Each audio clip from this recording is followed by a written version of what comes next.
ইমানের স্বাদ, ইমানের তৃপ্তি কারো কলবের সঙ্গে মিশে যায়, যেরকম ভাবে চিনি পানির সঙ্গে মিলালে একাকার হয়ে যায়।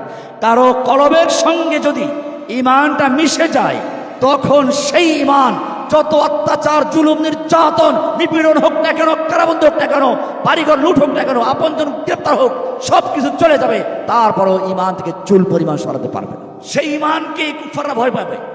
সেই ইমানকে রোম সম্রাট ভয় পেয়েছে, পারস্য সম্রাট ভয় পেয়েছে, এমনকি জঙ্গলের প্রাণী পর্যন্ত ভয় পেয়েছে। জঙ্গলের কাছে গিয়ে বক্তব্য দিচ্ছে, ইয়া হাশারাতিল আরদ, এই জমিনের হিংস্র প্রাণী শুনে রাখো, আমরা আল্লাহ নবীর সাহাবী, আমরা এখানে দিন কায়েমের জন্য আগমন করেছি, রাস্তা খালি করে দে। বাঘের লাইনে বাঘ, সিংহের লাইনে সিংহ, সাপের লাইনে সাপ চলে যাচ্ছে। এটা ওই ইমানের ফসল, যে ইমান উত্তপ্ত বালুর উপরে ছুঁয়ে পাথর চাপা দিলে সেখানে আহাদ আহাদ আওয়াজ আসে। যে ইমান স্বামীকে হত্যা করা হয়েছে, ছেলেকে নির্যাতন করা হচ্ছে, নিজের লজ্জাস্থানে বড় সাথে আঘাত করা হচ্ছে, বলা হচ্ছে লা ইলাহা ত্যাগ কর, তখন সাথে আহাদ আহাদ আওয়াজ চলে আসে, জীবন দিয়ে দিল। তুমি তো সহজে বললা ইসলামের প্রথম নারী সুমাইয়া, বলতে সহজ, কিন্তু জেনেছ তার অবস্থাটা কি হয়েছে? খালি কি একা শহীদ? পুরো পরিবারটাই শহীদ। আল্লাহ নবী সাল্লাল্লাহু আলাইহি ওয়াসাল্লাম সান্ত্বনা দিতেন, সাবরানি আল ইয়াসির, সাবরানি আল ইয়াসির ওয়ালাকুমুল জান্নাহ। তার বুঝতে হবে সেই মান। ভাই আপনার পরিচয় কি? সে বলল আমি একজন মুসলিম। বলে আমিও তো মুসলিম, তারপরে কি কি করেন, কোন দল করেন? তার মানে ইসলাম অপরিচিত, মুসলিম অপরিচিত। মুসলিমের সঙ্গে তাকে আরো কিছু যোগ করতে হবে। যোগ না করলে ইসলামকে কেউ চিনবে না। আপনাকে বলতে হবে আমি অমুক দল করি, অমুক মাযহাবের সাথে সম্পৃক্ত, অমুক ফিরকার সাথে সম্পৃক্ত। মাযহাব বলতে আমি ফিকহি মাযহাবকে বোঝাচ্ছি না, ফিকহি মাযহাব ভিন্ন জিনিস। অথচ আল্লাহ রাব্বুল আলামিন আমাদেরকে একটা পরিচয় দিতেই বলেছেন, ওমান আহসানু কওলাম মিম্মান দাআ ইলাল্লাহি ওয়া আমিলা সালিহান ওয়া ক্বালা ইন্নানি মিনাল মুসলিমিন। একজন দাঈকে আল্লাহ তাআলা বলছেন, ওমান আহসানু কওলাম মিম্মান দাআ ইলাল্লাহ। সূরা ফুসসিলাত 41 নম্বর সূরার 33 নম্বর আয়াতে কথাটা আছে। ওমান আহসানু কওলাম মিম্মান দাআ ইলাল্লাহ। ওই ব্যক্তির চেয়ে ভালো কার কথা হতে পারে? কথার বিবেচনায় কে সবচেয়ে ভালো? যে আল্লাহর দিকে মানুষকে আহ্বান করে। দাওয়াত হবে আল্লাহর দিকে, কোনো দলের দিকে না, কোনো ব্যক্তির দিকে না। ব্যক্তি এবং দল ক্ষণস্থায়ী, ইসলাম স্থায়ী। ইকবাল বলেছেন, তুমি যদি নিজেকে উৎসর্গ করতে চাও, কোনো ব্যক্তি বা দলের জন্য নয়, ইসলামের জন্য উৎসর্গ করো। ও আমিলা সালিহান, নেক আমল করে। ওয়াকালা ইন্নানি মিনাল মুসলিমিন, এবং সে পরিচয় দেয়, বলে আমি একজন মুসলিম। এটা ছিল আমাদের পরিচয়, আমাদের এটাই নাম। হুয়া সাম্মাকুমুল মুসলিমিন, এটা নিয়ে মরতে বলা হয়েছে ওয়ালা তামুতুন্না ইল্লা ওয়া আনতুম মুসলিমুন। এ পরিচয় সব নবীরা দিয়েছেন। মা কানা ইব্রাহিমু ইয়াহুদিয়্যান ওয়ালা নাসরানিয়্যান ওয়ালাকিন কানা হানিফান মুসলিমা। ওয়াসসা বিহা ইব্রাহিমু বানিহি ওয়া ইয়াকুব ইয়া বানিয়্যা ইন্নাল্লাহা আসতাফা লাকুমুদ-দীন ফালা তামুতুন্না ইল্লা ওয়া আনতুম মুসলিমুন। এটা নিয়ে প্রশ্ন হবে, মা দীনুকা, তোমার দিন কি? বলতে হবে ইসলাম। এটা পূর্ণাঙ্গ। আল ইয়াওমা আকমালতু লাকুম দীনাকুম ওয়া আতমামতু আলাইকুম নি'মাতি ওয়া রাদিতু লাকুমুল ইসলামা দীনা। এটা ছাড়া অন্যটা তালাশ করা যাবে না। আমা ইয়াবতাগি গায়রাল ইসলামি দীনান ফালা ইউকবালা মিনহু ওয়া হুয়া ফিল আখিরাতি মিনাল খাসিরিন। ইসলাম কবুল করেছে মানুষ ছাড়া অন্য সব প্রাণীও। কোরআন বলছে ওয়ালাহু আসলামা মান ফিস সামাওয়াতি ওয়াল আরদি তাওআন ওয়া কারহান ওয়া ইলাইহি তুরজাউন। এভাবে আমরা যদি দেখি, ইসলাম অপরিচিত। এ কারণে একদল লোকের প্রয়োজন যারা ইসলামের দাওয়াত দিবে। যেভাবে আল্লাহর নবীগণ ইসলামের দাওয়াত দিয়েছেন, যেভাবে তারা তাওহীদের দাওয়াত দিয়েছেন। এ কারণে আবু বকর রাদিয়াল্লাহু তাআলা আনহু যখন ইসলাম কবুল করলেন, জিজ্ঞেস করলেন, ইয়া রাসূলুল্লাহ, আমার কাজ কি? কোরআন আল্লাহ রাসূলকে শিখিয়ে দিলেন, বলে দিন, কুল হাদিহি সাবিলি আদউ ইলাল্লাহি আলা বাসীরাতিন আনা ওয়া মান ইত্তাবাআনি। সূরা ইউসুফ 12 নম্বর সূরা 108 নম্বর আয়াত। এখানে বলা হচ্ছে কুল, আপনি বলে দিন, মানে কথাটা আল্লাহ, আপনার মাধ্যমে কথাটা যাচ্ছে। কি বলতে হবে? হাদিহি সাবিলি, এটাই আমার রাস্তা। আদউ ইলাল্লাহ, এখানে বলা উচিত ছিল আদউ ইলাল্লাহ হাদিহি সাবিলি, তা না বলে বললেন হাদিহি সাবিলি আগে, এটাই আমার রাস্তা। কোনটা? এটাকে বলা হয় আশ-শাওক ইলা মা ইয়াউল, বালাগাতের একটা উসুল। সামনে যেটা বলা হবে ওটার দিকে উৎসাহিত করার জন্য, তার গিফট দেওয়ার জন্য, আগ্রহী করে তৈরি করার জন্য বলা হচ্ছে হাদিহি সাবিলি, এটাই আমার রাস্তা। কোনটা? আদউ ইলাল্লাহ, আল্লাহর দিকে আহ্বান, আলা বাসীরাতিন, জেনে বুঝে। বাসীরা কি জিনিস?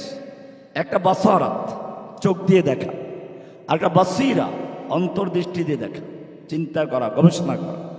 তার মানে হচ্ছে আপনি যে কাজটা করতে যাবেন ও কাজটা প্রথমে সঠিক কিনা কোরআন এবং সুন্নাহ অনুযায়ী এটা যাচাই করতে হবে, সঠিক কাজে আমি আছি কিনা, কাজটা সঠিক। 2 নম্বর, পদ্ধতি সঠিক কিনা। আপনি কাজ সঠিক করে যাচ্ছেন, আল্লাহর দ্বীনকে বুলন্দ করার জন্য কাজ করে যাচ্ছেন, কিন্তু পদ্ধতিটা আপনার সঠিক নয়। পদ্ধতি আপনি গ্রহণ করলেন আব্রাহাম লিঙ্কনের গণতন্ত্র, তার মানে আপনি শুরুতেই জানিয়ে দিলেন যে আমি এমন এক ইসলামের দাওয়াত দিচ্ছি যে ইসলাম কেমনে কায়েম হবে, সেই কায়েম করার পদ্ধতি ইসলামে নাই। ওটা ধার করতে হয়েছে আমাকে আব্রাহাম লিঙ্কন থেকে। অথচ আপনি আবার মুখে ফেনা তুলছেন আল ইয়াউমা আকমালতু লাকুম দীনাকুম ওয়া আতমামতু আলাইকুম নি'মাতি ওয়া রাদিতু লাকুমুল ইসলাম দীনা। তুমি আকমালতু কি বুঝলে? আকমালতু তুমি দাবি করছো, অথচ সেই দিনটা কায়েম করার জন্য পদ্ধতি ধার করছো কুফফারদের থেকে। তুমি কিসের আকমালতু নিচ্ছ? ঠিক না বললেও ঠিক, ঠিক বলা দরকার না। কোরআনের আয়াত ঠিক বললেন, ঠিক বললেই ঠিক, না বললে ঠিক হবে না। আল ইয়াউমা আকমালতু লাকুম দীনাকুম, আকমালতু কাকে বলে এটা ভালো করে বুঝবেন। এই বিল্ডিংটার কাজ আকমালতু হয়ে গেছে, মাশাআল্লাহ, একেবারে পরিপূর্ণ হয়ে গেছে। এখন যদি একজন একটা স্বর্ণের ইট নিয়ে আসে বা হীরকের ইট নিয়ে আসে এক জায়গায় লাগান যাবে? লাগাইতে হলে কি করতে হবে? আপনাকে অনেক ফজিলার পয়েন্ট করলে একটা স্বর্ণের ইট, একটা হীরকের ইটের মূল্য আপনি কি জানেন? আপনার এই পুরা মাদ্রাসা ভবনের যে মূল্য তার চেয়ে অনেক বেশি মূল্য। তাহলে আমার কি করতে হবে? এখন ওই পরিমাণ ভাঙতে হবে। ওই পরিমাণ ভাঙলেই কেবলমাত্র ওইটা লাগানো সম্ভব। এটাই বলা হয়েছে, যেইখানে একটা বেদাত ঢুকবে ওখান থেকে ওই পরিমাণ সুন্নাত উঠে যাবে, তা কিয়ামত পর্যন্ত আর ফিরে আসবে না। তাহলে আপনি হিকমার করে, কৌশল করে ইসলামে এমন কিছু ঢুকাচ্ছেন, সেখান থেকে আল্লাহর সুন্নাহকে বিদায় করছে না, কিয়ামত পর্যন্ত উঠবে না। এই জন্য মনে রাখতে হবে, আপনি একটা দুর্গন্ধ জায়গায় যদি ঢোকেন, প্রথমে দুর্গন্ধ লাগে, 2 মিনিট পরে লাগে, তার মানে কি দুর্গন্ধ চলে গেছে? তা কি হয়েছে? আপনার নাকে ওই দুর্গন্ধটা কি অক্সিজেন বানিয়ে নিয়েছে। এখন আপনি দুর্গন্ধটা কি অক্সিজেন হিসেবে নিচ্ছেন। আর এটা যদি বেশি দিন কন্টিনিউ করেন, তখন আপনার কাছে সুগন্ধিটাও ভালো লাগবে না। এটাই হচ্ছে। এই জন্য কুফফারদের সঙ্গে বসবাস করা নিষেধ আছে, তাদের সাথে বন্ধুত্ব করা নিষেধ আছে। কেন? এটা বুঝতে ভালো করে। ওদের সাথে যারা থাকবে আস্তে আস্তে ওই অক্সিজেন ওইটাই নিবে। এক পর্যায়ে সে বলবে বদরের যুদ্ধে কি লাভ হয়েছে, কয়জন মুসলমান হয়েছে বলে নাই? যেই লোকটা বলেছে সে 50 বছর বুখারী শরীফ পড়ায়, এখন বর্তমান সময় সবচেয়ে কি পপুলার বড় দলের নেতা, বলে নাই? এই তো কয়েকদিন আগের ঘটনা। বদরের যুদ্ধ আল্লাহ বলেছেন ইয়াউমুল ফুরকান। কেউ যদি প্রশ্ন করে তার ইমানের উপর প্রশ্ন আছে। বদরের যুদ্ধে আল্লাহ ফেরেশতা নামিয়ে দিয়েছেন। বদরের যুদ্ধ সম্পর্কে আল্লাহ বলেছেন ফালাম তাকতুলুহুম ওয়ালাকিন্নাল্লাহ কাতালাহুম, আপনি হত্যা করেন না, আমি আল্লাহ হত্যা করেছি। সেই বদরের যুদ্ধ নিয়ে প্রশ্ন হচ্ছে। সে বুখারী পড়াইছে, পড়ায় এখনো পড়ায় না। কেন হচ্ছে এটা? অক্সিজেন, গণতন্ত্রের অক্সিজেন নিতে নিতে এখন ওটা অক্সিজেন হয়ে গেছে। এখন তার কাছে ইসলামের জিহাদ পর্যন্ত দুর্গন্ধ মনে হচ্ছে। বলে ফেলে जिहाद के नाम पर इस्लाम में बदबू फैलाते हैं, ये रहमानी है, ये हारून जार है, ये गुनवी हैं, जात के नाम पर इस्लाम में बदबू फैलाते हैं। আর সবাই চিৎকার মারে ঠিক। কিসের ঠিক বলছো তুমি? তো ঈমান হারাচ্ছ। আল-ইয়াওমা আকমালতু লাকুম দীনাকুম, সেজন্য বাসিরা কি জিনিস? লুগাত খুলবেন, তাফসীর খুলবেন, ভালো করে বুঝবেন। এত লম্বা ওয়াজ দরকার নেই, একটা আয়াত পড়বেন সারা জীবনের জন্য। আলা বাসিরা মানে হচ্ছে আপনি যেই কাজটা করতে যাচ্ছেন সঠিক কিনা আগে যাচাই করবেন, কোরআন হাদিস অনুযায়ী সঠিক কিনা। 2 নম্বর, কাজটা সঠিক, আপনি জিহাদ করতে যাচ্ছেন। এটা খুচরা দল বানিয়ে তার 2টা পটকা মারলেন গিয়ে পুলিশের মাথায়, ধরা পড়ে বললেন রহমানের সাহেবের লেকচার শুনে উদ্বুদ্ধ হয়ে গিয়েছিলাম। হ্যাঁ, আপনি পুরা কাজটা নষ্ট করে দিলেন। আপনার পদ্ধতি সঠিক নাই, আপনার কিছু পদ্ধতি রুল করতে হবে। বাসিরা 2 নম্বর স্তর হচ্ছে কি? আল খুতওয়া সানিয়া, বাসিরার 2য় স্তর হচ্ছে ওই কাজটা করার পদ্ধতি জানতে হবে। 3 নম্বর আকিবাতুল আমর, এই কাজের পরিণতি কি হবে এটা জানতে হবে। আখিরাতে কি লাভ, দুনিয়ায় কি ক্ষতি আছে। বিপদে পড়বেন আপনি, বিপদে পড়লে তখন আপনি অটল থাকতে পারবেন কি? যদি পারেন আপনি ওই কাজ করেন, না পারলে আপনি অন্যটা করেন। এই 3টার সমান হচ্ছে বাসিরা। এটাই বলেছে কুল হাদিহি সাবিলি আদউ ইলাল্লাহ, আমি আল্লাহর দিকে মানুষকে আহ্বান করি। আলা বাসিরা, জেনে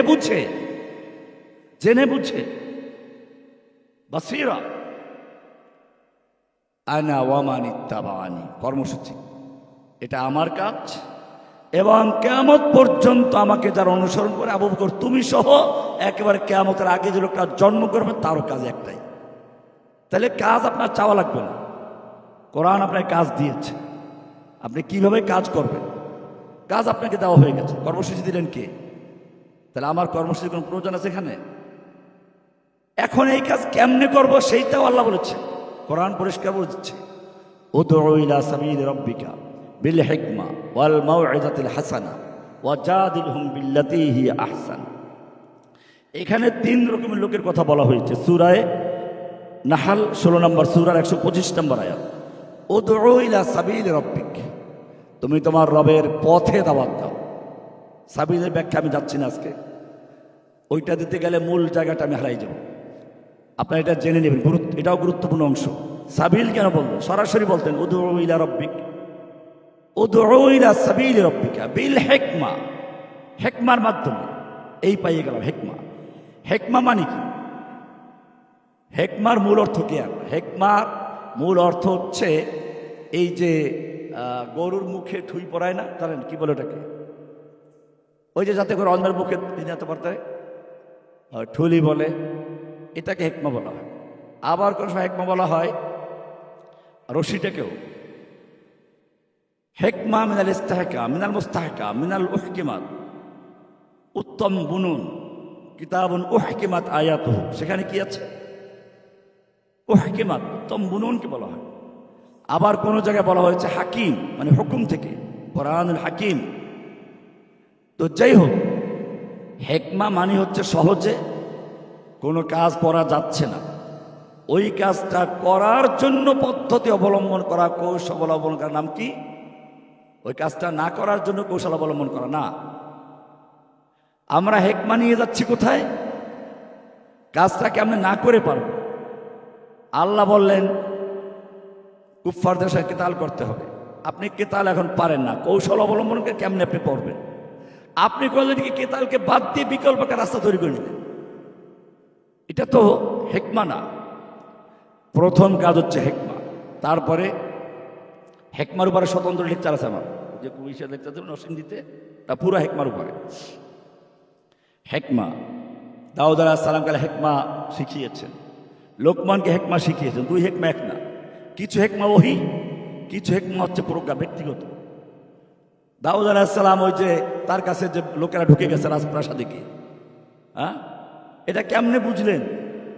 সেখানে কিছু কাহিনী আছে, ওটা হিকমা ছিল। ওই হিকমা ওহীর হিকমা ছিল না। যাই হোক, সেটা অনেক ভিন্ন বিষয়। বিল হিকমা ওয়াল মাউইযাতিল হাসানা, উত্তম উপদেশ দিয়ে, ওয়াজাদিলহুম বিল্লাতী হিয়া আহসান, উত্তম পন্থায় বিতর্ক করা। এটা কার সঙ্গে যে ঝগড়া লাগে, তর্ক করতে চায়। এখানে আমরা পাইলাম দাঈদের বৈশিষ্ট্য। দাঈ আর মুজাহিদ এক না। আপনি যদি কোরআনের আয়াতকে দুই ভাগ করেন, জেহাদের আয়াতগুলো পড়েন, ইয়া আইয়ুহান নাবিয়্যু জাহিদিল কুফফারা ওয়াল মুনাফিকিনা ওয়াগলুজ আলাইহিম, এখানে কঠিন হতে বলা হয়েছে। অথচ এই নবী কি বলা হচ্ছে কি, ফাবিমা রাহমাতিম মিনাল্লাহি লিনতা লাহুম ওয়ালাউ কুনতা ফাজ্জান গালিজাল কলবি ওয়াগলুজ, ওখানে কিন্তু আছে। আল্লাহ বলেন ওয়াগলুজ আলাইহিম মিনাল গালজা, আর এখানে বলা হচ্ছে কি ওয়ালাউ কুনতা ফাজ্জান গালিজাল কলবি লানফাদ্দু মিন হাওলিক ফাবিমা রাহমাতিম মিনাল্লাহি লিনতা লাহুম, আল্লাহর অনুগ্রহে আপনাকে নমনীয় করে বানানো হয়েছে। ওয়ালাউ কুনতা ফাজ্জান, যদি আপনি কি হতেন, কঠোর ভাষী হতেন, দুর্ব্যবহারকারী হতেন, গালিজাল কলব, শক্ত হৃদয় হতেন, লানফাদ্দু মিন হাওলিক। ইনফাদ্দ অর্থ কি? মাদ্রাসার ছাত্র আছে কারা বলো? ইনফাদ্দ অর্থ কি? লানফাদ্দু অর্থ কি? মূল অর্থ কি? এই যে কোরআনের তাসবিহাতগুলো, এগুলো না বুঝলে সমস্যা। লানফাদ্দু মানে কি চলে যাওয়া নাকি? কোথায় আছে এটা? কোন লোক তো পাওয়া যাবে এটা? চলে যাওয়া তো মাসিউন্ময় চলা, যা আতা, এসব অর্থগুলো আছে। তাহলে ইনফেদাদ অর্থ কি? ফাদ্দুন অর্থ কি? ফাদ্দুন অর্থ হচ্ছে শীতকালে বোঝা যাবে, গাছের পাতাগুলো শুকিয়ে থাকে, বাতাস আসলে ঝরে পড়ে, ওইটার নাম হলো কি? ইনফাদ্দা। তার মানে হচ্ছে গাছের পাতা যখন শুকিয়ে যায় আস্তে আস্তে ঝরতে থাকে, এমনি একসময় পুরো ঝরে যায়। আর যদি ঝড়ো হাওয়া আসে তো সব একবারেই চলে যায়। লানফাদ্দু মিন হাওলি, আপনি যদি কঠোর হৃদয়ের হতেন, শক্তভাষী হতেন, লানফাদ্দু মিন হাওলিক, আপনার আশপাশ থেকে লোকেরা ঝরে পড়তো ওই শুকনো পাতার মতো, আস্তে আস্তে যেত অথবা একবারেই চলে যেত। এটা আমরা দেখি আমাদের নেতৃবৃন্দের ক্ষেত্রে অনেক সময় দেখা যায়। এটা কর্মীদের সাথে যে ব্যবহার করে মনে হয় যেন তার কর্মচারী, ঘরের খাদেম। তো আস্তে আস্তে দেখা যায় ওই নেতার থেকে সব সরে যায়, শেষ পর্যন্ত ব্যক্তিকেন্দ্রিক একটা দল থেকে নামকে আসতো। কেন হচ্ছে এটা? আপনি দেখবেন দাঈদের ভাষা ভিন্ন। আল্লাহ রাব্বুল আলামিন মূসা এবং হারুনের মতো দুজন জাদ্রেল নবীকে পাঠাচ্ছেন ফিরআউনের মতো কঠোর ব্যক্তির কাছে, যে একদিকে দাবি করছে রব, আনা রব্বুকুমুল আলা, আর একদিকে দাবি করছে ইলাহ, মা আলিমতু মিন ইলাহিন গায়রি, আবার বলছে লা ইন ইত্তাখাযতা ইলাহান গায়রি, লা ইন ইত্তাখাযতা ইলাহান গায়রি লা আজআলান্নাকা মিনাল মাসজুনিন, সোজা জেলে ঢুকিয়ে দেব। এই লোকের কাছে পাঠাচ্ছেন দুইজন নবী, কাকে? মূসা এবং হারুনকে। বলা হচ্ছে কি, ইযহাবা ইলা ফিরআউনা ইন্নাহু তাগা ফাকুলা লাহু কওলান লাইয়িনা, তোমরা তার সঙ্গে গিয়ে নম্র আচরণ করো, নরমভাবে কথা বলো। এটা দাঈদের ভাষা। দাঈদের কাজ হচ্ছে নমনীয় হওয়া, দাঈদের কাজ হবে হতাশ না হওয়া। কোরআন বলছে ইন্না লাকা ফিন নাহারি সাবহান তাওয়িলা, আপনার দিনের বেলায় দীর্ঘ সাঁতার কাটতে হবে। তো সাঁতার কাটবেন, মরুভূমিতে নদী আছে নাকি? তাহলে এখানে সাঁতার তো বলা হয়েছে, তার মানে কি? এটার উপর আমার একটা বই ছিল, এখন তো এগুলো কিতাবুত দাওয়া, ওখানে একটা সাঁতারের ছবি দেওয়া আছে। কেন দিয়েছি? এটা বোঝানোর জন্য। সাবহান তাওয়িলা, সাগরে নৌকা ডুবে গেছে, জাহাজ ডুবে গেছে, আপনি এখন বাঁচতে হবে, সাঁতার কাটতে হবে। আপনাকে একই সাথে হাত চালাতে হবে, পাও চালাতে হবে, শরীরটাকে ভাসিয়ে রাখতে হবে এবং লাগাতার গন্তব্যে না যাওয়া পর্যন্ত এই কাজ করতে থাকতে হবে, কন্টিনিউ করতে হবে। আপনি হাত ছেড়ে দিলেন, ডুবে গেছে, আপনি কিছুদিন পর মাছের খোরাক হতে যাচ্ছে। এই জন্য বলছে ইন্না লাকা ফিন নাহারি সাবহান তাওয়িলা, আপনাকে দীর্ঘ সাঁতার কাটতে হবে। এটা একটা বড় গুরুত্বপূর্ণ কথা। আপনি দাওয়াতি কাজ করবেন এক সমাজে, কোরআন বলছে লাকাদ হাক্কাল কাউলু আলা আকসারিহিম ফাহুম লা ইউমিনুন, এদের বেশিরভাগ লোক ঈমান আনবে না। ওয়ালাউ হারাস্তা বিমুমিনিন ওয়া মা আকসারুহুম, তাদের বেশিরভাগ লোক ঈমান আনবে না। ওয়ালাউ হারাস্তা বিমুমিনিন, আপনি যদিও আশাবাদী হবেন, আপনি ইচ্ছে করবেন, কিন্তু মুমিন বেশিরভাগ হবে না। বলে তাহলে আমার দাওয়াতি কাজ করে লাভটা কি? এইখানেই গুরুত্বপূর্ণ একটা পয়েন্ট আছে, সেটা হচ্ছে আপনি সূরা ইয়াসিনের একটা আয়াত দেখবেন, ইন্নামা তুনযিরু মান ইত্তাবা'a যিকরা ওয়া খাশিয়ার রহমান বিল গায়ব।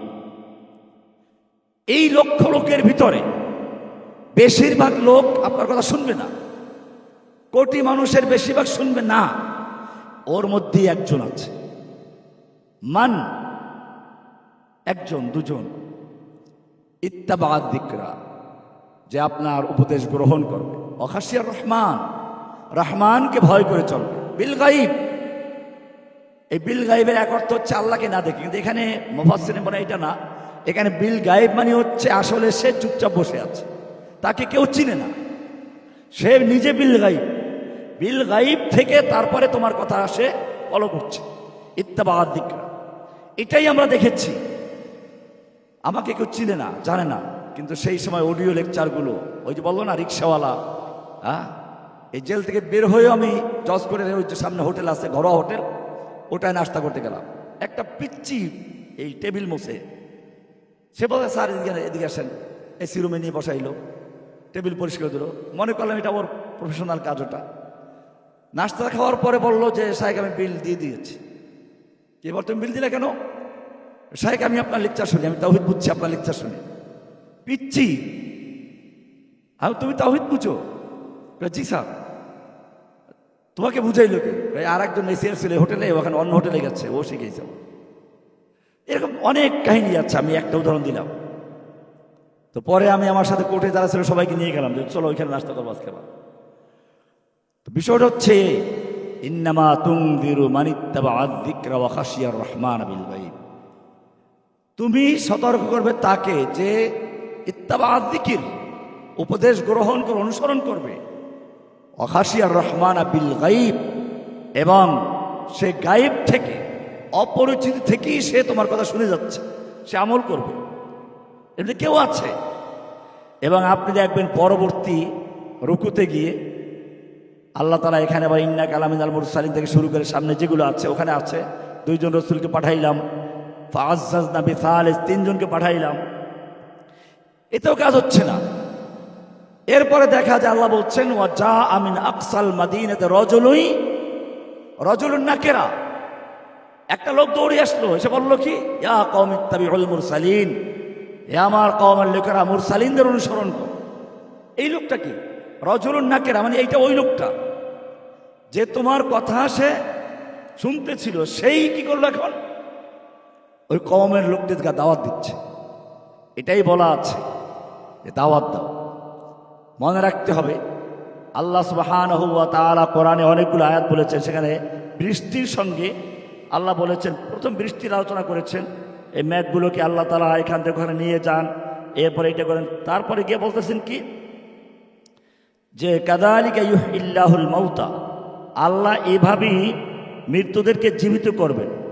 এতক্ষণ আলোচনা হচ্ছিল বৃষ্টির পানি নিয়ে, সূরা কাহাফের 45 নম্বর আয়াত আছে, কামা আনজালনাহু মিনাস সামাই মাআন ফাখতালাতা বিহি নাবাতুল আরদ, এরকমভাবে আরও কিছু আয়াত আছে।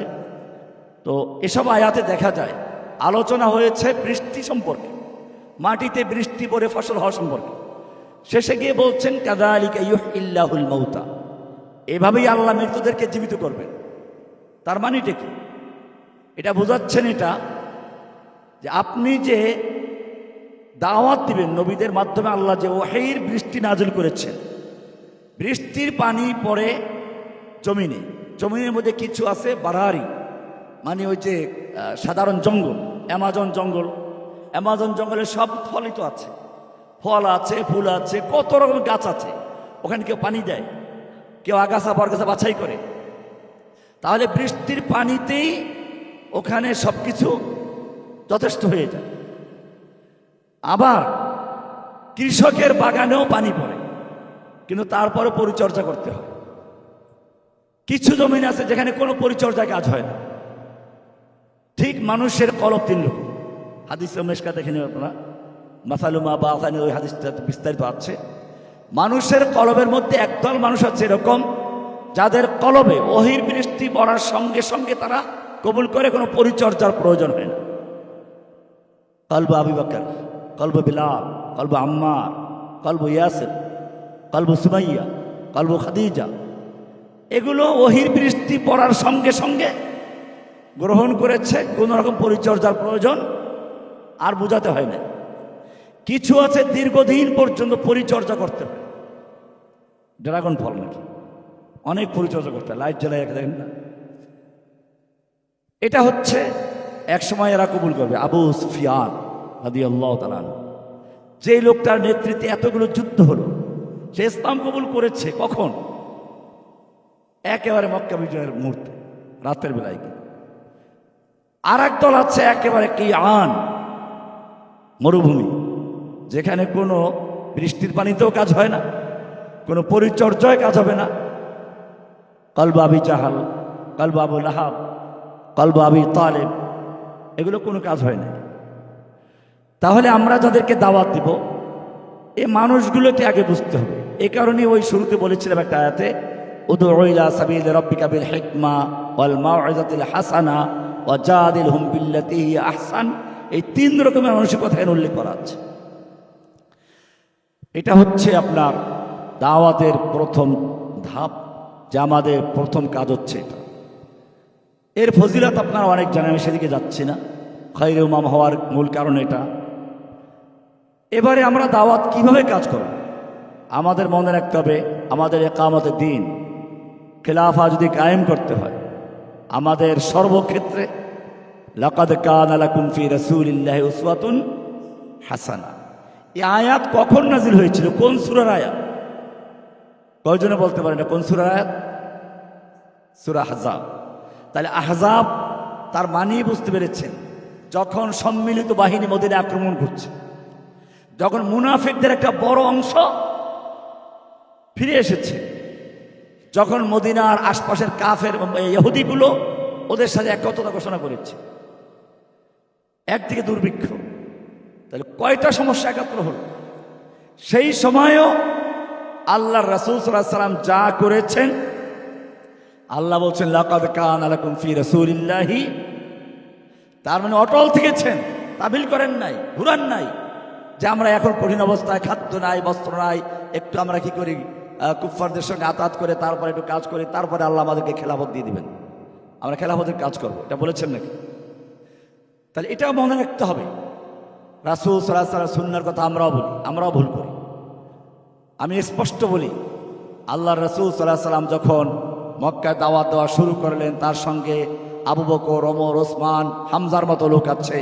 ইচ্ছে করলে রাতের অন্ধকারে মূর্তি দু চারটা ভাঙতে পারতেন না? ভেঙেছিলেন, কেন ভাঙেন নাই? ঈমান দুর্বল ছিল নাকি? আলিয়াযুবিল্লাহ। তার কেন ভাঙেন নাই? ভাঙলে এখন লাভ নেই, আজকে ভাঙবো কালকে করবে। তাহলে আমাকে প্রথমে একটা কাজ করতে হবে। আগে মানুষের হার্টের ভিতরে যে মূর্তি আছে এগুলো ভেঙে চুরমার করতে হবে। তারপরে কি করবো? রাস্তার মূর্তি ভাঙবো। ওরা ভাঙতে লাগলো না, এমনি ভাঙবে। এই যে জেনজিরা ভাঙলো, যে ওদের কে ভাঙতে বলছিল? দেখেন, একটা মূর্তিকে বসানোর জন্য রেডিও, টিভির, বই, পুস্তক, একেবারে রাস্তার মোড়ে মোড়ে মূর্তি, কত কৌশল করালো যে এই প্রজন্ম যেন একেবারে বাবার মূর্তিটাকে অন্তরে বসায়। কিন্তু কলবের মালিক কি? আল্লাহ সুবহানাহু ওয়া তাআলা উল্টা দিক থেকে এমন ঘৃণা তৈরি করে দিলেন, ও ১.৫ যুগ ধরে যত মূর্তি তৈরি করেছিল একদিনে সব ফিনিশ করে দিলেন। কেন? ওই যে ঘৃণা তৈরি হয়েছিল, চেতনা। কোরআন সেটাই বলেছে, প্রথম কাজ উলাইকা কাতাবা ফি কুলুবিহিমুল ঈমান। তোমার প্রথম কাজ হচ্ছে কুলুবিহিমুল ঈমান, ঈমানের বীজ রোপণ করো। খেতে যেমন চারা লাগায়, কলবের তুলনা করেছে খেতের সাথে। ওই যে বললাম, কাযালিকা ইউহয়িল্লাহুল মাউতা, মৃত্যু কলবকে আল্লাহ জীবিত করেন সেভাবে। তোমার কাজ হচ্ছে এখন পানি দেওয়া, বীজ রোপণ করা। কাতাবা ফি কুলুবিহিমুল ঈমান, ঈমানের বীজ রোপণ করা, তাওহীদের বীজ রোপণ করা। এটা প্রথম ধাপ। আল্লাহ তাআলা যখন সাহাবীদের করে, আল্লাহ রাসূল যখন পাঠাইতেন, কেউ নবীদেরকে পাঠাইলেন, নবীদেরকে আল্লাহ দাওয়াত দিলেন, সমস্ত মানুষকে দাওয়াতের রবের উপরই বানানো। দুনিয়াতে বললেন কি, সব নবীদেরকে লা ইলাহার দাওয়াত দাও। কিছু বোকা আছে, দল বানাই ফেলছে, শায়েখ রব্বুনাল্লাহর দাওয়াত দিব না লা ইলাহার দাওয়াত দিব। কি পণ্ডিত, মহাপণ্ডিত, কিসের দাওয়াত দিবে? রব্বুনাল্লাহর দাওয়াত দিবে নাকি লা ইলাহার দাওয়াত? আমার গত একটা দার্স ছিল, তো সেখানে আমি একটা বই লিখছি, ওখানে লিখে দিচ্ছি যে রব্বুন আল্লাহ আর লা ইলাহা এটা কোনো পার্থক্য কিছু নাই। মূলত রব্বুন আল্লাহ যখন পরিষ্কার হয়ে যাবে, লা ইলাহা ইলা অটোমেটিক চলে আসবে। কিভাবে? লা ইলাহা হচ্ছে রব্বুন আল্লাহরই নতিজা। রব্বুন আল্লাহ বুঝলে সে লা ইলাহা করবে। একটু বোধহয় কঠিন হয়ে যাচ্ছে, ওদিকে যাচ্ছে না আমি। তাহলে যেটা বলছিলাম, প্রথম কাজ লা ইলাহা ইল্লাল্লাহর দাওয়াত, এটা দাওয়াত। এটা যদি ক্লিয়ার হয়ে যায়, প্রথম শক্তি এটা আমাদের শক্তি জনগণ না, আমাদের শক্তি কোনো দলীয় শক্তি না। কোরআন বলেছে ওয়ালা তাহিনু ওয়ালা তাহজানু ওয়া আনতুমুল আ'লাউনা ইন কুনতুম মুমিনিন। তোমাদের শক্তির উৎস আল্লাহ। কোরআন বলছে যালিকা বিআন্নাল্লাহা মাওলাল্লাযীনা আমানু ওয়া আন্নাল কাফিরিনা লা মাওলা লাহুম। কাফিরদের কোনো মাওলা নাই, মুমিনদের মাওলা আছে। আল্লাহু ওয়ালিয়ুল্লাযীনা আমানু। এরপরে আল্লাহ তাআলা মানুষ আছে, সবাই সম্মান করে, কিন্তু কোনো পাওয়ার নাই। বলেন তো কারা? মসজিদের ইমাম সাহেব, জাযাকাল্লাহ, মসজিদের ইমাম সাহেব, মহল্লার ইমাম সাহেব, অনেক সম্মান আছে, কোনো পাওয়ার আছে? আর একজনের পাওয়ার আছে, কোনো সম্মান নাই। বলেন তো কে? পুলিশ, থানার ওসি, দুর্নীতিবাজ ওসি। তাহলে ওসির পাওয়ার আছে কি নাই? আর আমাদের ইমাম সাহেবের কি আছে কি নাই? এই দুইটাকে একত্রে বলে আজিজ, তানজিল আল আজিজুর রহিম। এটা বলা হচ্ছে কি জন্য? ওই যে কোরআন বারবার কঠিন কথা বলে, পাওয়ার নাই, কথা বলে কঠিন, তার পাওয়ার লাগবে না? আল্লাহ সেটা দেখেন, প্রথমে বলছে ইন্নাকা লামিনাল মুরসালিন। মুরসালিন বলা হয়েছে, আপনি প্রেরিতদের একজন, যাদেরকে আগেও পাঠানো হয়েছে। তবে সাহস দিলেন, আপনি একা নন, এই পথে আরো লোক ছিল, আপনি তাদের একজন। তাহলে আপনি সাহস পেলেন কিন্তু যে আমি একা না, আরো লোক ছিল এখানে। কিন্তু প্রশ্ন হচ্ছে, মুরসালিন বলা হয়েছে মাঝুল, মাফউলের সিগা, প্রেরিতদের একজন। কে প্রেরণ করলো? নাম নাই কিন্তু।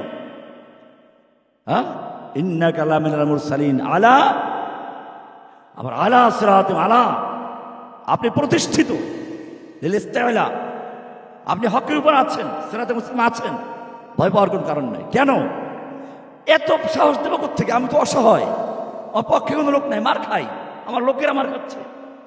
এবারে পরিচয় তানজিল আল আজিজুর রহিম। ব্যাপারটা পরিষ্কার এখন। আজিজ, এই জন্য আজিজ মানে খালি ওই না আব্দুল আজিজ। আজিজ মানে যার পাওয়ারও আছে, সম্মান। তার মানে আপনি যদি সত্যিকার অর্থে আল্লাহর দিনের কাজ করেন, আল্লাহ আপনাকে পাওয়ারও দিবেন, শক্তি দিবেন। আল্লাহু ইয়াসিমুকা মিনান নাস। এজন্য বলেছে আল্লাযীনা ইয়াত্তাখিযুনাল কাফিরিনা আউলিয়া মিন দুনিল মুমিনিন। যারা মুমিনদেরকে বাদ দিয়ে কাফেরদের কাছে সম্মান চায়, বড় দলের কাছে ঘুরঘুর করে, একটু সিট পাওয়ার জন্য, জোট করার জন্য, ভোট পাওয়ার জন্য, আল্লাহ ইয়াবতাগুনা ইনদাহুল ইজ্জা, ওরা কি ওদের কাছে ইজ্জত চায়, সম্মান চায়, পাওয়ার চায়? ফাইন্নাল ইজ্জাতা লিল্লাহি জামিআন। ইজ্জত, পাওয়ার, সবকিছুর পাওয়ার হাউস হচ্ছেন আল্লাহ তাআলা। পাওয়ার হাউস কে? পাওয়ার পাবে ওদের কাছ থেকে। আল্লাহ তো বলেছেন লা মাওলা আল্লাহ, ওদের মাওলাই নাই, ওদেরই মাওলা নাই, ওদেরই পাওয়ার নাই। এত কিছু দেখায়, ওই আমরা পিছনের মোজাজাগুলোকে মোজাজা মনে করি। এই যে ফেরাউনকে ভাগাইছেন, এটাকে মোজাজা না? এটাকে মোজা মনে হয় না, কারণ এটা তো এখন করার নাজার হয় না। এই জন্য আল্লাহ তাআলা তো যুগে যুগে ফেরাউনকে, ওই ফেরাউনকে চুবাই মারছেন, তার চেয়ে এটা খারাপ হয়েছে আর অবস্থাটা। চুবাই মারলে তো খারাপ ছিল না, এ তো পালাইলো। যে অহংকার করে বলো আমি পালাই না, সে পালাইছে। হ্যাঁ, তারপরে আল্লাহ তাআলা কোরআনে মোজাজা, এটা কোরআনে বলছে পরিষ্কার, সূরা কাসাসের 5 নম্বর আয়াত দেখেন, সেখানে কি বলেছে? অনুরিদু আন নামুন্না আলাল্লাযী। এর 5টা জিনিস, 5টা বর্ণ তো অনেক লম্বা চলে যাবে। 5টা পুরস্কার আছে, এই পুরস্কারটা পাওয়ার কথা এখন আমাদের। কারণ আল্লাহ বলেছেন, এর আগে বলেছে ইন্না ফিরআউনা আলা ফিল আরদ। হ্যাঁ, ইন্না ফিরআউনা আলা মানে কি? একচ্ছত্র ক্ষমতার মালিক, সোজা কথা। এরপরে ওয়াজআলা আহলাহা শিয়া, সে তার দেশের জনগণকে বিভিন্ন দলে দলে ভাগ করেছে। ফেরাউন ভাগ করে নাই আমাদের ফেরাউন, যে মুক্তিযুদ্ধের চেতনা, রাজাকার, এবারে জঙ্গি, আনসারুল্লাহ বাংলা টিম, হ্যাঁ, তার লিডার আবার আছে। এই যে জিনিসগুলো বানাইলো সে, ওয়াজআলা আহলাহা শিয়া ইয়াস্তাদঈফু তায়ফাতাম মিনহুম, একদলকে দুর্বল করে রেখেছে। এবারে কোরআন বলছে কি দেখেন সামনের আয়াত, অনুরিদু আন্নামুন্না আলাল্লাযীনা ইসতুদঈফু, যাদেরকে দুর্বল করে রাখা হয়েছিল, অত্যাচার করা হয়েছিল, নির্যাতন করা হয়েছিল, কারাবন্দী করা হয়েছিল, নির্যাতিত, নিপীড়িত, অত্যাচারিত, শোষিত লোকদেরকে আমি এখন অনুগ্রহ করব। নুরিদু আন্নামুন্না আলাল্লাযীনা ইসতুদঈফু, ওদের উপর অনুগ্রহ করে সবগুলো ছেড়ে দিই। কারামুক্তি প্রথম, এটা প্রথম কাজ। তারপরে কি আয়ার কোরআন একটা সূরা কাসাসের 5 নম্বর একটা বের করে 28 নম্বর সূরা। তারপরে কি বলছেন, ওয়া নাজআলাহুম আইম্মা, আল্লাহু আকবার। 2 নম্বর, ওয়া নাজআলাহুম, আমি তোদেরকে আইম্মা বানাই, ইমাম বানাই, ইমাম মসজিদের ইমাম, খালি ইমাম বানাবো। ওয়াজআলনা, এটা তো কোরআনে আয়াত। ইব্রাহিমকে আল্লাহ বলছেন, ওয়াইয ইবতালা ইব্রাহিম রাব্বুহু বিকালিমাতিন ফাআতাম্মাহুন্না, সবগুলো পূরণ করেছে। আল্লাহ কি বলছেন এরপরে, এই ঘুমাই, ক্বালা ইন্নী জাইলুকা লিন-নাসি ইমামা, ইন্নী জাইলুকা লিন-নাসি, তোমাকে ইমাম বানাবো। ইব্রাহিম আলাইহিস সালাম পাইলেন সুযোগ, তাকে বলে দিলেন রমিন যুররিয়াতি, আমার সন্তানদেরকে বানান। বলছে না না না, লা ইয়ানালু আহাদিজ যালিমিন। ও আংশিক কবুল করেছেন, তোমার সন্তানদের মধ্যে যারা জালিম হবে তাদেরকে আমি নেতৃত্ব দিব না, এটা ত্যাগ লাগবে। তুমি তো কোরবানি পেশ করেছো, তোমার সন্তানদের মধ্যে যারা কোরবানি পেশ করবে তাদের কি দেব? কোরবানি পেশ না করলে সে যাই হোক তাদের দেব না। কাজে আপনি খেয়াল রাখবেন, যারা এই জোট মোট করে যে নেতৃত্ব চায়, জীবনেও নেতৃত্ব পাবে না, খেয়াল রাখবেন, অবহেলিত হবে। এটা পরিষ্কার। আল্লাহ বলেছেন, লা ইয়ানালু আহদিজ যালিমিন, তোমার সন্তান তুমি যেন পরীক্ষা দিয়ে পাশ করেছো, তারপরে আমি বলেছি ইন্নী জাইলুকা লিন-নাসি ইমামা, ঠিক তোমার সন্তানদের মধ্যেও যারা পরীক্ষা দিয়ে পাশ করবে আমি তাদেরকে ইমাম বানাবো। যারা পরীক্ষা দিবে না, ওই কুফর দেশে আঘাত করবে, গণতন্ত্র সমাজতন্ত্র ঢুকাইবে, লা ইয়ানালু আহদিজ যালিমিন, জালিমদেরকে আমি কোনো সময় নেতৃত্ব দান করব। কিসের নেতৃত্ব পাবে? মোটেই পাবে না, কোথাও পায় না। তালেবান মাথায় ইজ্জত করে আসে না, কারণ তারা ওই লাইনে যায় নাই। আর এছাড়া যারা ক্ষমতায় গেছে তাদের অবস্থা কি হয়েছে? জেহাদ করে মরতো, তার সে কারাগার গিয়ে মরছে। আমি তাদেরকে ছোট মনে করবো না, তারা আল্লাহ কবুল করে, আমি সেজন্য দোয়া করি। কিন্তু পরিণতি কি হয়েছে এই জন্য মনে রাখবেন। আল্লাহ 2 নম্বর বলেছেন, ওয়া নাজআলাহুম আইম্মাতান, তাদেরকে আমি ইমাম বানাবো। 2 নম্বর। 3 নম্বর, তারপরে কি, ওয়া নাজআলাহুমুল ওয়ারিসিন, ওয়ারিস বানাবো। ওয়ারিস কাকে বলে? উত্তরাধিকার। তারপরে অংশীদার কেন বলে উত্তরাধিকার? উত্তরাধিকার কাকে বলে? জান্নাতের একটা হাদিস আছে, জান্নাতুল ফেরদাউসে যত মানুষ আছে প্রত্যেকটা মানুষের এক একটা সিট বরাদ্দ আছে। জান্নাতুল ফেরদাউসে প্রত্যেকের এক একটা সিট বরাদ্দ আছে। এখন যে কাফেরগুলো জান্নাতে যাবে না, ওদের সিটগুলো খালি আছে না? হাদিস খুলে দেখবেন, এই আয়াতে তাফসিরে লেখা আছে যে ওই যে মুমিনদের জান্নাত তো দিবি, এটা সেখানে এটা বোঝানো হয় নাই। বলা হয়েছে ওয়া নাজআলাহুমুল ওয়ারিসিন আল্লাযীনা ইয়ারিসুনাল ফিরদাউস, যারা ফেরদাউসের ওয়ারিস হবে। তার মানে যেই সিটগুলো খালি আছে ওই সিটগুলো মুমিনদের পূর্ণ করা হবে, ডবল দেওয়া হবে। তাহলে ওয়ারিসিন এটা হলো ওইখানে ফেরদাউসের ওয়ারিস, আর এইখানে ওইটা না। এখানে হচ্ছে ওয়া নাজআলাহুমুল ওয়ারিসিন, মানে দুনিয়াতে ওরা যে পালাবে ওদের সম্পত্তি, ওদের বাড়িঘর আমাদেরকে দিয়ে দেবে। কিন্তু আমরা পাই না, আমার নিজের বাড়ি যখন পাই না, আমার মাদ্রাসা, মসজিদ, বাড়ি ঘর সব তোরা নিয়ে গেছে। তো এটা পাই নাই কেন? আচ্ছা সেটা আমি একটু শেষ করি এটা। তারপর 2 নম্বর গেল না, ওয়ারিসিন। তারপর 3 নম্বর কি? হ্যাঁ, ওয়ানুমাক্কিনা লাহুম ফিল আরদ, তাদেরকে আমি জমিনের তামকিন দিব। তামকিন ক্ষমতা দিব। ক্ষমতা দিবেন, আল্লাহ ওয়াদা করেছেন। তাহলে এখন ওই আগের আয়াতটার সাথে এইটা মিলান। আল্লাহ বলছেন যারা নির্যাতিত, নিপীড়িত, শোষিত, কারাগারে বন্দী, আমি তাদেরকে কি দেব? এই পুরস্কারগুলো দিব। এই ওয়াদা অনুযায়ী এখন আমাদের পাওয়ার কথা না, কিন্তু পাচ্ছি না কেন? ওয়ালা তানাযাউ ফাতাফশালু ওয়া তাযহাবা রিহুকুম। 5 নম্বর একটা পুরস্কার আছে, সেটা আল্লাহ দেখাচ্ছেন, ওয়া নুরিয়া ফিরআউনা ওয়া হামানা ওয়া জুনুদাহুমা মিনহুম মা কানু ইয়াহযারুন। আমি ফিরআউন, হামান এবং তাদের সৈন্যদেরকে দেখাতে চাই, দেখিয়ে দেব, মিনহুম মা কানু ইয়াহযারুন, তাদের মধ্যে তারা যা ভয় করেছিল সেটা। ভয় করেছিল 10 লাখ লোক মারা যাবে, ভয় করেছিল বন্দী হবে, আমি এটা দেখাই দেব, আমি এটা কোরআনে ওয়াদা। কেন পাচ্ছি না? পাচ্ছি না, ওই যে কোরআনে ওটা বলা আছে, ওয়ালা তানাজা আতিউল্লাহ ওয়া রাসূলহু। আল্লাহ, এই আয়াতটা যখন আমি পড়ি তখন চিন্তা করি, আল্লাহ কোরআনে বারবার বলছে আতিউ আল্লাহ, আল্লাহর ইতাআত করো, আনুগত্য করো। আপনি প্রশ্ন করবেন, আল্লাহ তোমাকে দেখি না, আনুগত্য কেমনি করবো? তো আল্লাহ বলছেন ঠিক আছে, আতিউ রাসূল, রাসূল আনুগত্য করো। রাসূল আনুগত্য তোমার আনুগত্য কেমনে হবে?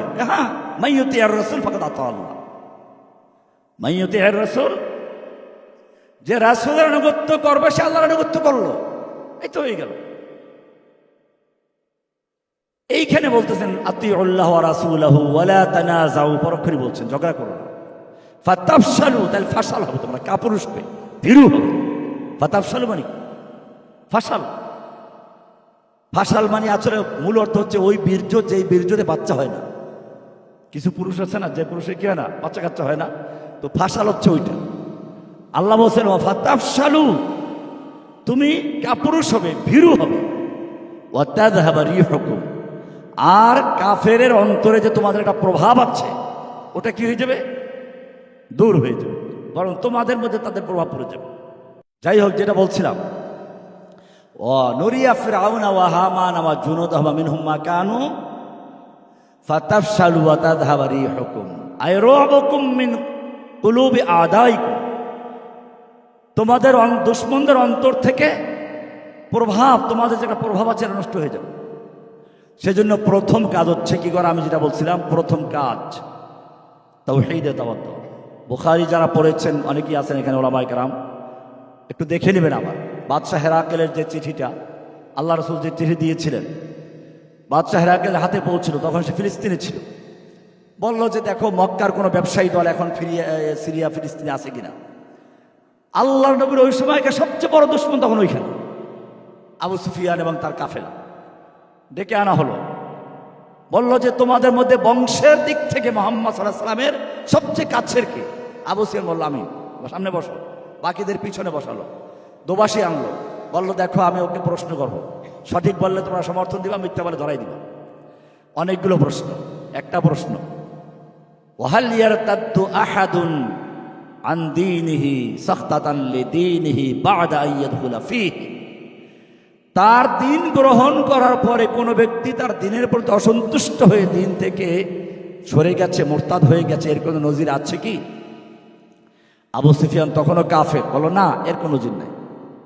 এরপরে তার মন্তব্য পড়বেন, সে বলল ওয়াকাযালিকাল ঈমান, এটাই হচ্ছে ঈমানের বাস্তবতা, এটাই হচ্ছে ঈমানের প্রকৃতি। হিনা তুখালিতু বাশাশাতুহু আল কুলুবা, যখন ঈমানের মাধুর্যতা, ঈমানের স্বাদ, ঈমানের তৃপ্তি কারো কলবের সঙ্গে মিশে যায়, যেরকম ভাবে চিনি পানির সঙ্গে মিলালে একাকার হয়ে যায়, কারো কলবের সঙ্গে যদি ঈমানটা মিশে যায়, তখন সেই ঈমান যত অত্যাচার, জুলুম, নির্যাতন, নিপীড়ন হোক না কেন, কারাবন্দী হোক না কেন, বাড়িঘর লুট হোক না কেন, আপনজন গ্রেপ্তার হোক, সব কিছু চলে যাবে, তারপরও ঈমান থেকে চুল পরিমাণ সরাতে পারবে না। সেই ঈমানকে কুফাররা ভয় পাবে, সেই ঈমানকে রোম সম্রাট ভয় পেয়েছে, পারস্য সম্রাট ভয় পেয়েছে, এমনকি জঙ্গলের প্রাণী পর্যন্ত ভয় পেয়েছে। জঙ্গলের কাছে গিয়ে বক্তব্য দিচ্ছে, ইয়া হাশারাতিল আরদ, এই জমিনের হিংস্র প্রাণী শুনে রাখো, আমরা আল্লাহ নবীর সাহাবী, আমরা এখানে দিন কায়েমের জন্য আগমন করেছি, রাস্তা খালি করে দে। বাঘের লাইনে বাঘ, সিংহের লাইনে সিংহ, সাপের লাইনে সাপ চলে যাচ্ছে। এটা ওই ঈমানের ফসল, যে ঈমান উত্তপ্ত বালুর উপরে ছুঁয়ে পাথর চাপা দিলে সেখানে আহাদ আহাদ আওয়াজ আসে। যে ঈমান স্বামীকে হত্যা করা হয়েছে, ছেলেকে নির্যাতন করা হচ্ছে, নিজের লজ্জাস্থানে বর্ষা আঘাত করা হচ্ছে, বলা হচ্ছে লা ইলাহা ত্যাগ কর, তখন সেটা আহাদ আহাদ আওয়াজ চলে আসে, জীবন দিয়ে দিল। তুমি তো সহজে বললা ইসলামের প্রথম নারী সুমাইয়া, বলতে সহজ, কিন্তু জেনেছো তার অবস্থাটা কি হয়েছে? খালি কি একা শহীদ? পুরো পরিবারটাই শহীদ। আল্লাহ নবী সাল্লাল্লাহু আলাইহি ওয়াসাল্লাম সান্ত্বনা দিতেন, সাবরানি আল ইয়াসির, সাবরানি আল ইয়াসির ওয়ালাকুমুল জান্নাহ। তাহলে বুঝতে হবে সেই ঈমান যদি সেই বাশাশাতুল ঈমান অন্তরে ঢুকে, এজন্য আমাদের প্রথম কাজ হচ্ছে, প্রথম ধাপ, মুআয ইবনে জাবালকে যখন পাঠালেন ইয়ামানে, তখন বলছেন প্রথম কাজ, তোমার কাজ কি? লা ইলাহা ইল্লাল্লাহর দাওয়াত দেওয়া। এটা প্রথম ধাপ, এটা নবীদের কাজ, প্রথম কাজ। কলবের ভিতরে ইমানের বীজ রোপণ করা। কাতাবা ফি কুলুবিহিমুল, এখন বীজ রোপণ করলেন, দাওয়াত দিলেন, এই ইমানের কোনো খোঁজ খবর রাখেন না। আর তো কয়েকদিন পরে খ্রিস্টানও দাওয়াত দিবে, 2 কেজি চাল দিবে, নিয়ে নেবে। নইলে কোনো হিন্দু ছেলে এসে তোমার বোনকে প্রস্তাব করবে, প্রেমের প্রস্তাব, প্রেমে পড়ে যাবে, তখন লাথি মেরে ফেলে দেবে, তখন ওই আতাউর রহমান বিক্রমপুরীর কাছে গিয়ে নালিশ করবে। হ্যাঁ, এটা বলতে আমরা বাধ্য হয়ে জন্য এগুলো হচ্ছে। যে ইমান সত্যিকার অর্থে বাসাসাতুল কুলুব যেখানে পড়বে, সেই ইমান কখনো এগুলো করবে না। সেই ইমান আল ওয়ালা থাকবে, আল বারা থাকবে। সেই ইমান চরম ঘৃণার সাথে কুফরদের বর্জন করবে। কাফারনা বিকুম, আমরা তোমাদেরকে মানি না। قد بدا بيننا وبينكم العداوة والبغضاء أبدا حتى تؤمنوا بالله وحده, আমাদের মাঝে তোমাদের মাঝে চির শত্রুতা, ঘৃণা, বিদ্বেষ তৈরি হলো যতক্ষণ না তোমরা এক আল্লাহর ইবাদতে ফিরে আসবে, ততক্ষণ ঘৃণা চলবে। তা যাকে আমি ঘৃণা করবো তার সাথে কি প্রেম করবে নাকি? তাহলে মনে রাখতে হবে প্রথম কাজ এটা। এই জন্য কোরআন বলছে বীজ রোপণ করার পরে কৃষক তার ক্ষেতের কথা ভুলে যায় না, তুমি ভুলে যেও না ওয়াযায়্যানাহু ফি কুলুবিকুম, আগাছা পরগাছা বাছাই করতে হবে না। ওয়াযায়্যানাহু, এটা মানে কি? ইমানটাকে পরিষ্কার বেদাত থেকে, শিরিক থেকে বাঁচাতে হবে। ওয়াযায়্যানাহু ফি কুলুবিকুম, আগাছা পরগাছা বেদাত না সব বাছাই করতে হবে। তারপরে খেতে কৃষকে চারদিকে বেড়িবাঁধ দেয়। কেন দেয়? যেন আগাছা পরগাছা ঢুকতে না পারে, শ্যাওলা ঢুকতে না পারে, রাক্ষসী মাছ ঢুকতে না পারে, লবণ পানি ঢুকতে না পারে। আল্লাহ বলছেন ওয়াকাররাহা ইলাইকুমুল কুফরা ওয়াল ফুসুক ওয়াল ইসয়ান, এটা বেড়িবাঁধ দেওয়া। এরপরে উলাইকা হুমুর রাশিদুন, পরীক্ষা হবে তুমি তাওহীদ বুঝছো কিনা, এটা পরীক্ষা হবে না? পরীক্ষা সাহাবীরা নিয়েছেন। এই জন্য আমি লেকচারের বলা আছে যে সাহাবায়ে কেরামদের মাদ্রাসার নাম বাইতুল্লাহ, মাদ্রাসা প্রতিষ্ঠাতার নাম খলিলুল্লাহ জবিহুল্লাহ, নেসাবে তালিম কিতাবুল্লাহ কালামুল্লাহ, শিক্ষক মুহাম্মদুর রাসূলুল্লাহ, ছাত্রদেরকে বলা হয়েছে হিজবুল্লাহ। পরীক্ষা নেবে কি?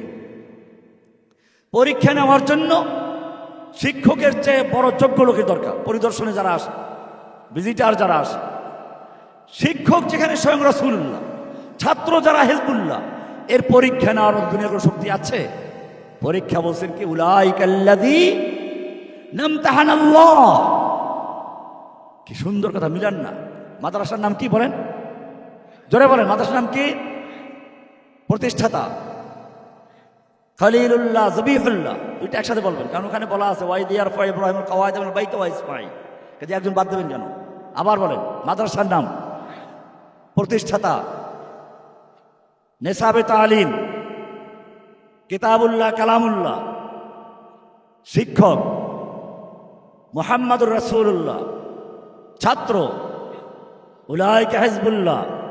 পরীক্ষা নেবেন কে? উলাইকাল্লাযীনা ইমতাহানাল্লাহ। পরীক্ষা নিয়েছেন কে? কোথায় পরীক্ষা নিলেন? কুলুবাহুম, ওই যে বীজ লাগাইছেন কোন জায়গায়? কলবে। পরীক্ষা কোথার?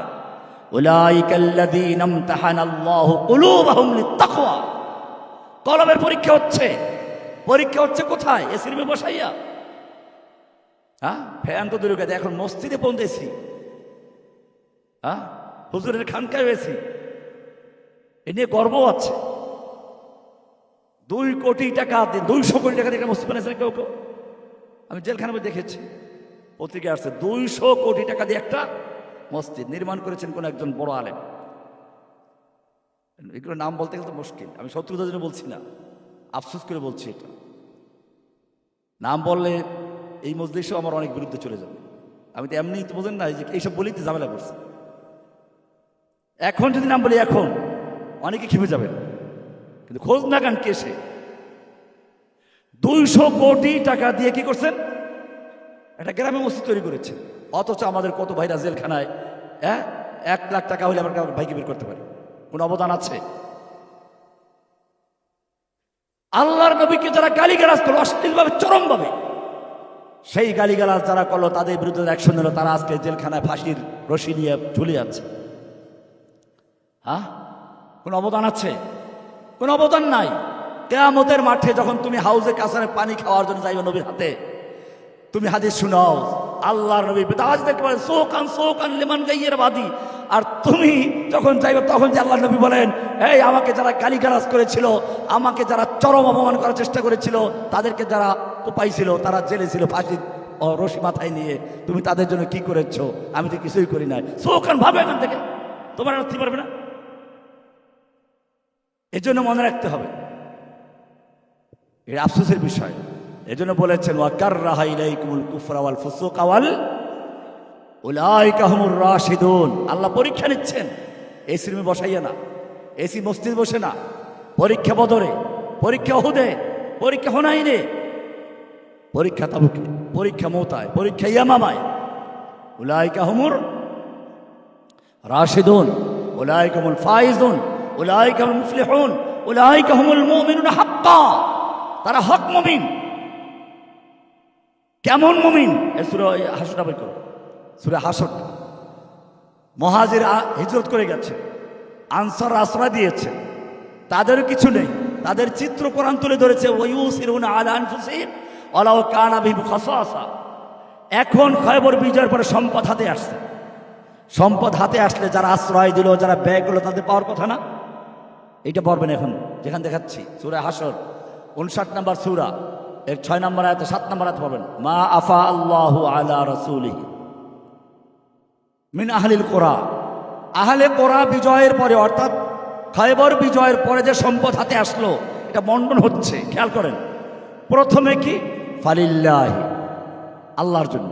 আচ্ছা ঠিক আছে, বললো আল্লাহর জন্য, এখানে কিছু বলার নাই। এরপরে বোধ হয় আনসারদের কথা আসবে, অলির রাসূল। আচ্ছা ঠিক আছে, রাসূলেরটা আসলো। এখন 3 নম্বর বোধ আমাদেরটা আসবে না, ওয়ালিদিল কুরবা ওয়াল ইয়াতামা ওয়াল মাসাকিন আবনিস সাবিল, এই ভাগগুলো চলবে। আচ্ছা এরপরে বোধ হয় তাহলে আনসারদের কথা আসবে নাকি? আপনাদের তো এটা মনে চায় না যে আনসারদের কথাটা আসুক, কিন্তু আসছে নাকি?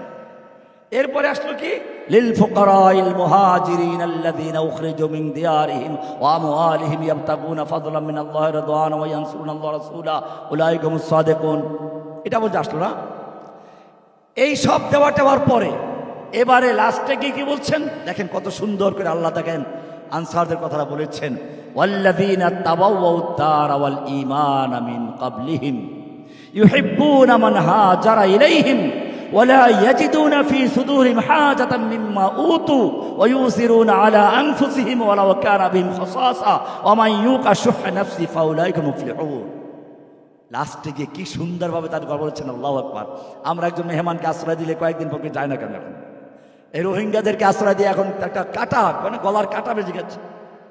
হ্যাঁ, তাদের জন্য কি আচরণ, প্রথম দিকে আমরা কেমন আচরণ করলাম, সারা দুনিয়াতে এটা যত জায়গায় শরণার্থীদেরকে আশ্রয় দেওয়া হয়েছে, তাদের চিত্র একটাই, পরবর্তীতে সম্পর্ক ভালো না, তাদের জন্য অভিযোগ।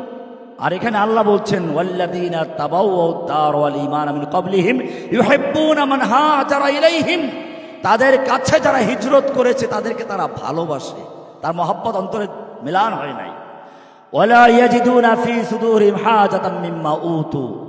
তাদেরকে যা কিছু দেওয়া হয়েছে বা তাদের অন্তরে কোনো কি নাই, প্রয়োজন বোধ করে না, তারা বরং পারলে সবটা ব্যয় করে দেয়। ওয়া ইউসিরুনা আলা আনফুসিহিম, তারা তাদের উপর অন্য ভাইদেরকে, মুহাজিরদেরকে প্রাধান্য দেয়। ওয়ালাউ কানা বিহিম খাসাসা, যদিও তারা নিজেরা ক্ষুধার্ত থাকে। ওয়া মান ইউকা শুহ্হা নাফসিহি, তাদের মনের ভিতর থেকে শুহ, কৃপণতা, তা সম্পূর্ণ দূর করে দেওয়া হয়েছে। এই হলো সাহাবীদের পরিচয়। এরকম একদল লোক দরকার। আমরা চাই এমনই লোক। আমরা দেখি ইতিহাসে 3 ধরনের অনুসারী আছে, 3 ধরনের অনুসারী। মূসা আলাইহিস সালাম অনুসারী, যারা তো তার নবীদেরকে বলে দিল ইযহাবান তা রাব্বুকা ফাকাতিলা ইন্না হাহুনা কায়দুন, তুমি আর তোমার রবকে যুদ্ধ করে, আমরা বসে পড়ব। আর এক দল পাইলাম ইমাম হোসাইনের অনুসারী, যারা বসে বললেও চলতো, তারা দাওয়াত দিল। দাওয়াত দেওয়ার পরে যখন নির্যাতন আসলো, তখন তারাই উল্টা জালেমের পক্ষ নিয়ে ইমাম হোসেনকে হত্যা করে। হ্যাঁ, আর এক দল আমরা পাই কাদেরকে, আনসার মুহাজিরদেরকে, আনসারদেরকে। আল্লাহ নবী বদরের যুদ্ধের সময় বারবার পরামর্শ চাচ্ছেন, আনসার মুহাজিরা তারাই বলতেছেন, কিন্তু আল্লাহ নবী আবার জিজ্ঞেস করছেন। আনসার বুঝতে পারলো যে আমাদের পরামর্শ চাচ্ছে, আমাদের মতামত চাচ্ছেন। কেন? আমরা নবীর সঙ্গে চুক্তিবদ্ধ ছিলাম, মদিনার ভিতরে আমরা তাকে নিরাপত্তা দিব। মদিনার বাইরে যাওয়ার কথা না। এখন মদিনার বাইরে যুদ্ধ হচ্ছে, এই ক্ষেত্রে আমাদের মতামত চাচ্ছেন। আনসার দ্বারাই কি বলল? সাইয়্যিদুল আনসার, ইয়া রাসূলুল্লাহ, আমরা আপনার উপর ঈমান এনেছি, আপনাকে আমি আল্লাহর রসুল বলে স্বীকার করে নিয়েছি। আপনি যদি আমাদেরকে এই সমুদ্রে, উত্তর সমুদ্রে ছাপ দিতে বলেন, আমরা তাও প্রস্তুত আছি। আমরা আপনার ডানে আছি, বামে আছি, সামনে আছি, পিছনে আছি, আমরা আপনার জন্য জীবন রক্ষা করব। কিন্তু মতামত আপনি যেটা বলবেন সেটা। বদরের যুদ্ধের পরামর্শটা পড়েন নাকি? এটাই প্রয়োজন। আমাদের প্রথম কাজ এটা। আমাদের দরকার এক দল লোক যারা তাওহীদের ভিত্তিতে একাত্র হবে। কিসের ভিত্তিতে? তাওহীদের ভিত্তিতে। আমরা ঐক্য চাই। সে ঐক্যটা কেমনে হবে তাও কোরআনে বলা আছে, তাআলাউ ইলা কালিমাতিন সাওয়াইন বাইনানা ওয়া বাইনাকুম আল্লা না'বুদা ইল্লাল্লাহ।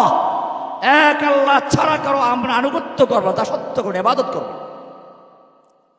ওয়ালা নুশরিকা বিহি শাইআ, আল্লাহর সাথে কাউকে শরীক করব। ওয়ালা ইয়াত্তাখিযা বা'দুনা বা'দান আরবাবাম মিন দুনিল্লাহ, নিজেরা নিজেদের মধ্যে কাউকে রব বানাবো। এটা ঐক্যের ফর্মুলা।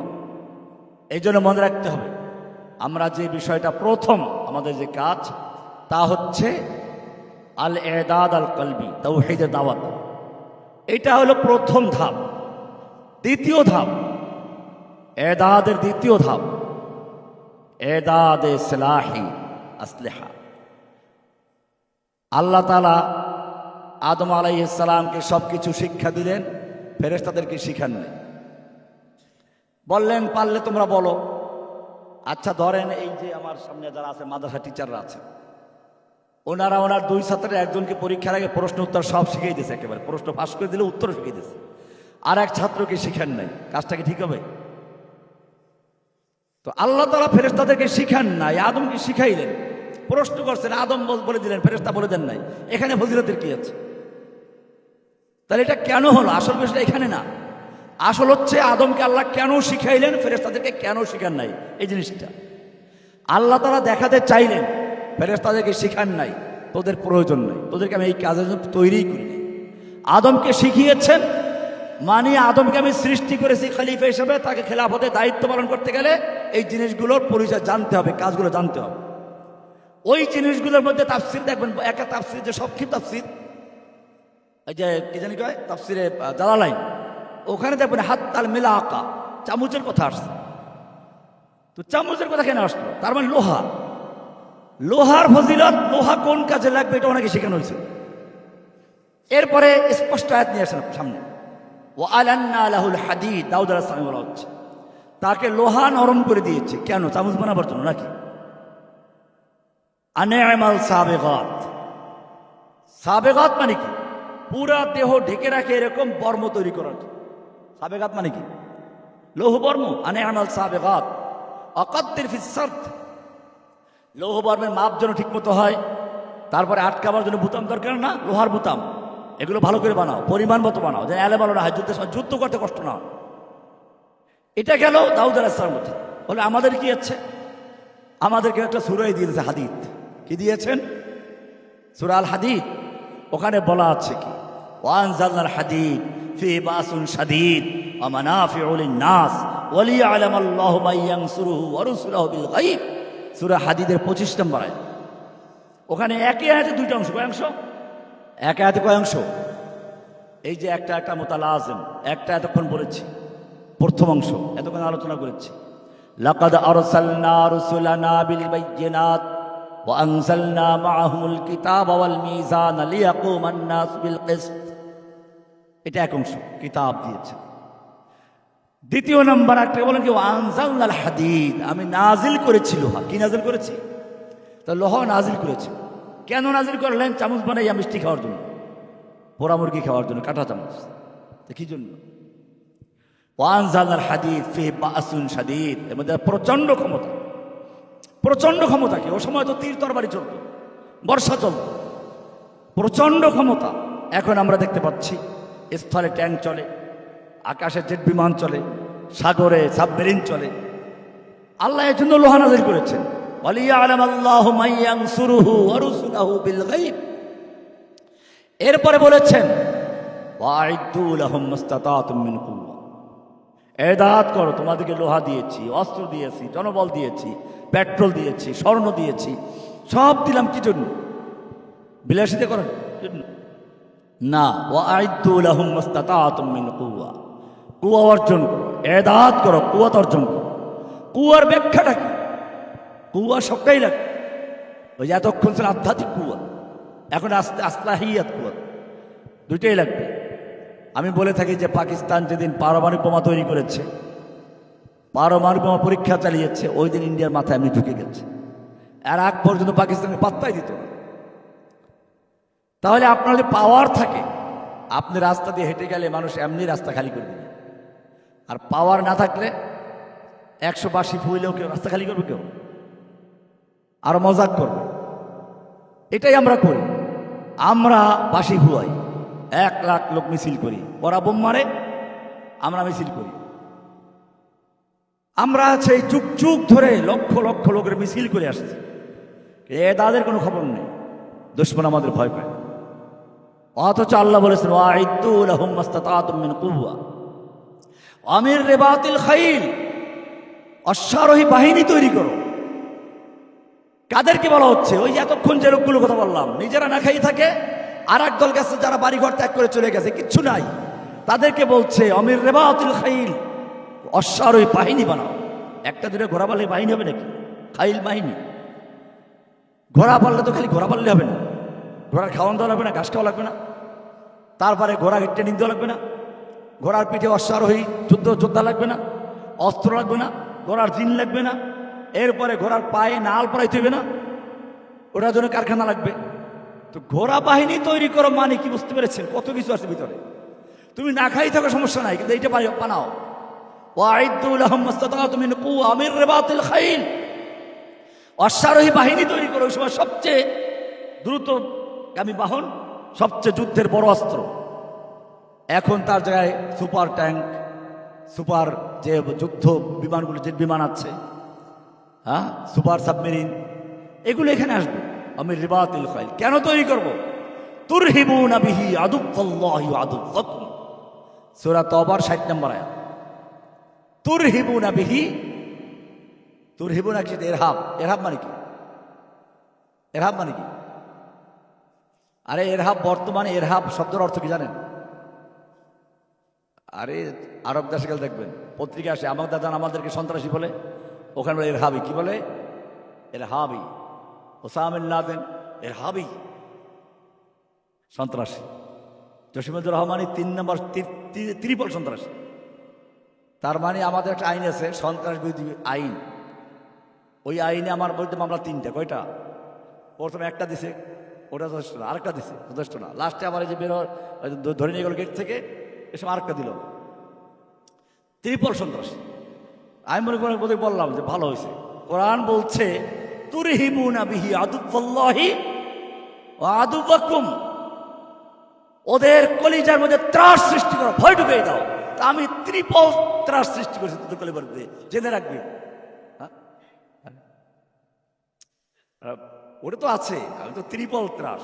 তো তুরহিবুনা বিহি আদুওয়াল্লাহি ওয়া আদুওয়াকুম, তুরহিবুনা কোরআন আয়াত। এটা কত নম্বর আয়াত? কোন সূরা? এই আগে নাম বলে না, কয় নম্বর হাত উঠাবেন, কে কে পারেন দেখি, খেয়াল করে কেমন দেখি। কোন সূরা?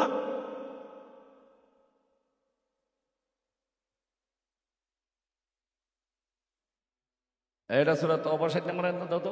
আনফালের 60 নম্বর আয়াত, আনফালের 60 নম্বর আয়াত, ঠিক আছে।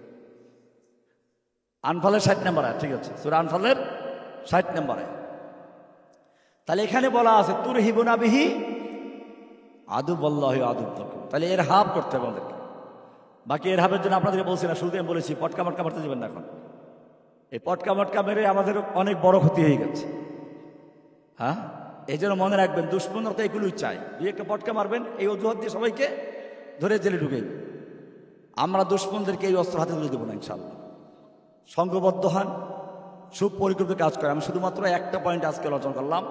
প্রথম হচ্ছে কি, আলা বাসিরার তর্জমা করেছি। এরপরে দাওয়াতের কিছু পদ্ধতি বলা হলো। এরপরে বলা হলো কি, যে দাওয়াতের সাথে সাথে কি হবে?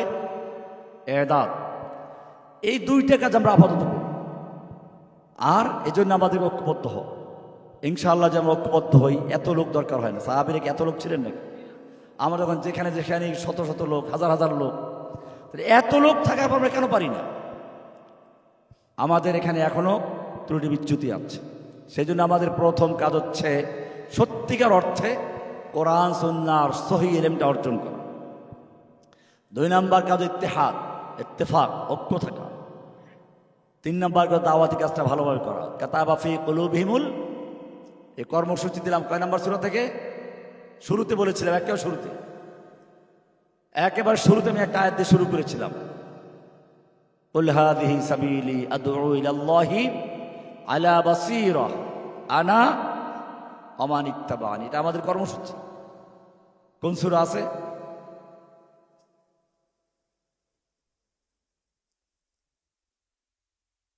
একজনও পারে নাই। এদিক দিয়ে বলবেন না, আপনারা বলেন না, মানে ওরা এই দিকে আমার মুখাতা বলে এরা সামনে যারা এরা। সূরা ইউসুফ কত নম্বর আয়াত? 108 নম্বর। মাশাআল্লাহ, কিছু লোক সজাগ আছে তারা, ইনশাআল্লাহ। তো ঠিক আছে, আমি অনেক লম্বা করে বলছি বোধ হয়। তো আল্লাহ সুবহানাহু ওয়া তাআলা আমাদের সকলকে বিষয়গুলিকে বুঝার এবং আমল করার তৌফিক দান করুন, আমিন। এরপরে অনেক ধাপ আছে, আমি শুধু একটা ধাপ বললাম, ইরদাদ। প্রথম ধাপ কি? আদ-দাওয়াত। প্রথম ধাপ কি? তারপরে ইরদাদ। এরপরে অনেক কিছু আছে, রেবাত আছে, তারপরে যে ধাপগুলো আমি নাম বলতেছি না এখন, বাকিগুলো পরে ইনশাআল্লাহ।